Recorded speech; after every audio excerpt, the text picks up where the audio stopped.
भूतों की कहानियां, जीवाधारी, खजानों के रक्षक दोस्तों। ये घटना तब की है जब मेरी नानी जी की उम्र 15 से 16 की रही होगी। तब वह उत्तर प्रदेश के सुल्तानपुर जिले के एक गांव में रहती थीं। वहीं उनका मायका है। उस समय में अक्सर बंजारे और नट अपनी टोलियां बनाकर घूमा करते थे। ये नट और बंजारे एक स्थान से दूसरे स्थान पर घूमते थे और जहां ज्यादा आबादी देखते थे वहां पर अपना मेला लगाकर करतब दिखाया करते थे और पैसे कमाते थे। ये बंजारे हमेशा अच्छे नहीं होते थे।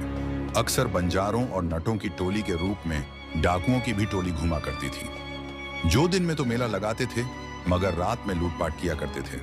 इसलिए अक्सर गांव के जानकार लोग अपने गांव के आसपास इस तरह का नटों का मेला नहीं लगने देते थे। एक बार एक ऐसा ही मेला नानी के गांव से थोड़ी दूर पर लगा हुआ था। वहां गांव के बच्चे अक्सर जाने की जिद किया करते थे मगर कोई उन्हें वहां जाने नहीं देता था। इतना ही नहीं, गांव वालों ने बच्चों का खेतों में जाना और दोपहर को बाहर खेलने से मना कर दिया था। बच्चों को यह बात बहुत खराब लगती थी मगर बद्दों के आगे बच्चों की कहां चलती। इसलिए बच्चे न चाहते हुए भी सिर्फ तभी तक घर के बाहर खेलते थे जब तक कोई ना कोई बद्दा उनके साथ रहता था। मेरी नानी ये सब रोज देखती थी। ऐसा सिलसिला करीब 1 महीने तक चला जब तक वहां वो नटों का मेला लगा हुआ था। नानी को यह बात बहुत अजीब लगती थी कि नटों का टोला हो या डाकुओं का, आखिर बच्चों के ऊपर ये बंदिश क्यों है। खैर, इस बात का जवाब बच्चों को सिर्फ यही मिलता था कि ये नट उन्हें पकड़ डीडीएच ले जाएंगे। करीब 1 महीने तक बच्चों पर बंदिश और बड्ढों पर डर का साया रहा।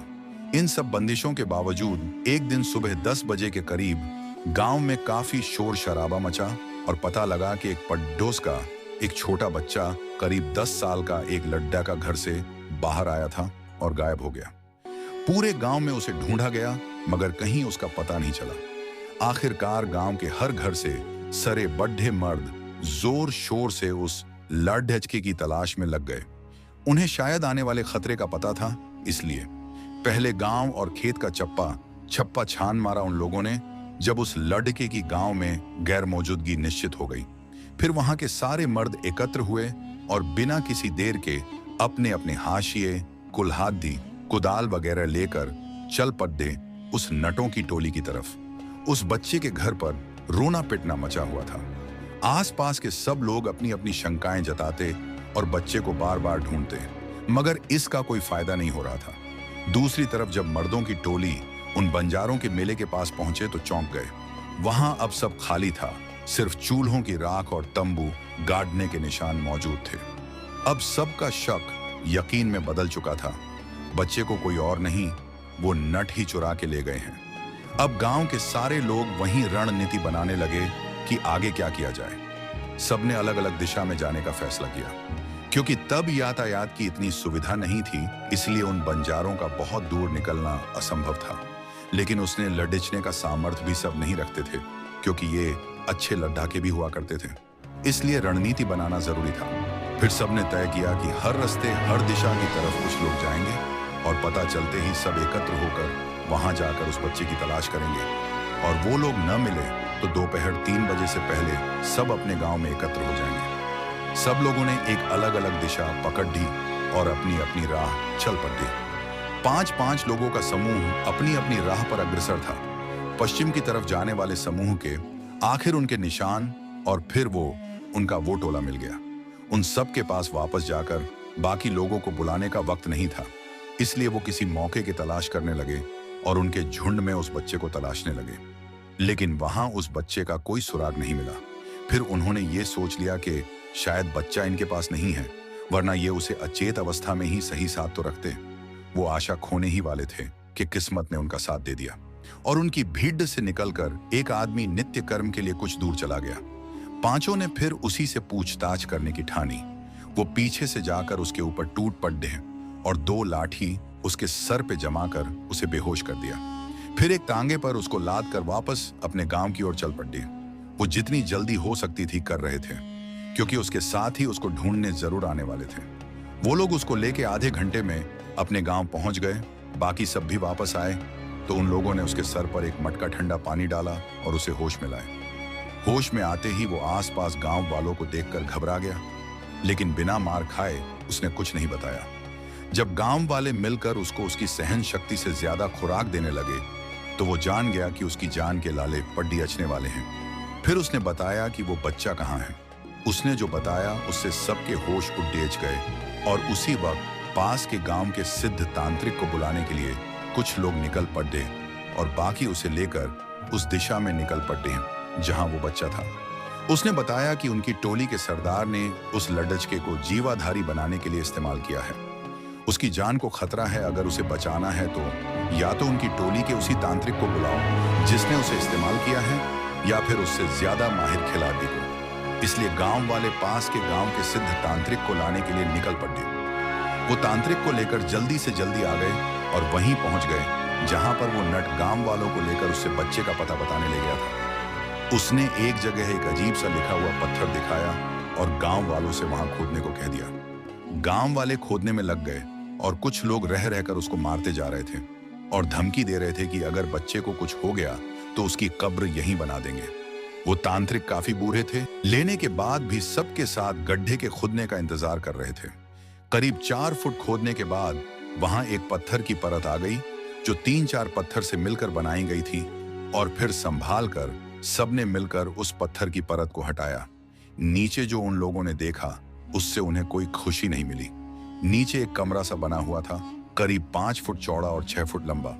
उसमें 5 बड्ढे गद्दे रखे हुए थे, पूरे सोने चांदी से भरे हुए, और पास में वो बच्चा लेटा हुआ था, नए नए कपड़ों में, अच्छा खासा तैयार किया हुआ, और उसकी सांसें रुक रुक के चल रही थी। और पास में एक दिया जल रहा था जिसका तेल खत्म हो चुका था और वो बुझने ही वाला था। सबने उस बच्चे को मरा हुआ समझ लिया और उस नट को दोबारा बुरी तरह पीटना शुरू कर दिया। तभी वो तांत्रिक बाबा आगे आए और दिए की बाती को थोड़ा बढ़ा दिया। दिए की लो तेज हो गई और बच्चे ने आंखें खोल दी। सबकी खुशी का ठिकाना न रहा, मगर बच्चे ने किसी को भी पहचाना नहीं और अनजान की तरह सबका चेहरा देखने लगा। तांत्रिक बाबा ने सबसे कहा कि ये बच्चा अभी जिंदा है, लेकिन ये तभी जिंदा बच सकता है अगर ये मेरी सिद्ध की हुई जगह पर पहुंच जाएगा, वरना इसे कोई नहीं बचा सकता। इसे लेकर मेरे स्थान पर चलो और सब इस बात का ध्यान रखना कि ये दिया न बुझने पाए। इसमें तेल बढ़ा दो और इसकी अच्छे से देख रेख करना जब तक मैं इसे बुझाने के लिए न कहूं। फिर कुछ लोग और तांत्रिक बाबा उस बच्चे को तांगे पर लेकर बाबा के स्थान पर पहुंच गए और वहां जो कुछ भी किया वो किसी ने नहीं देखा, क्योंकि वो क्रिया बाबा ने अकेले में की थी। करीब 1 घंटे बाद एक आदमी वहां वापस पहुंचा और उनसे बताया कि बाबा ने दिया बुझाने को कह दिया है। दिया बुझा दिया गया और अब वो बच्चा सुरक्षित था और सबको पहचानने भी लगा था। उसके बाद जितना भी खजाना वहां मिला था उसके थोड़े से हिस्से से मंदिर बनवाया गया और बाकी गांव के प्रधान ने गरीबों के बच्चों की शादी और गांव की भलाई में लगा दिया। उस नट को बचाने उसके साथ ही नहीं आए।